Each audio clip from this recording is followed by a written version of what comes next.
10,000 steps every day. It feels, well, a bit much. We know exercise matters, but how do we make it a habit?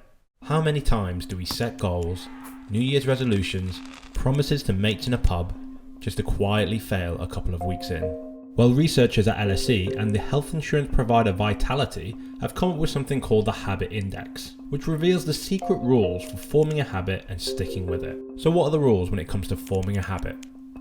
Here's how it works.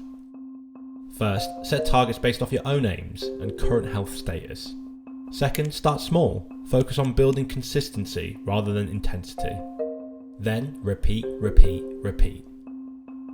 for at least 8 weeks before finally increasing the intensity. This is called habit laddering.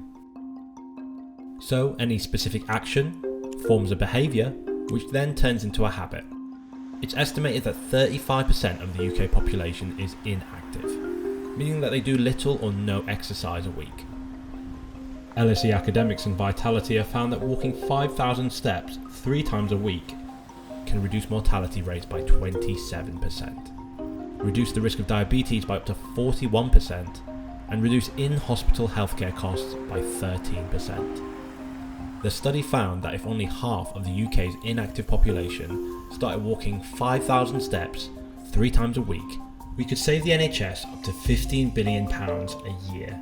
LSE and Vitality have been monitoring the impact of using incentives to help users trying to form a new habit. For example, walking a certain number of steps each week gets you a free coffee. Vitality gives users a status based on things like how active they are and how healthily they eat. Health behaviour is then ranked into bronze, silver, gold and platinum. So the higher your status level, the more incentives you get, like money off your insurance premium. And some people are even using their status level as a social symbol, mentioning it on their LinkedIn and Tinder profiles. So, for the health insurance industry at least, incentives work when it comes to helping people keep up with their new habits. But how can we make this work for everyone when there aren't monetary incentives for all?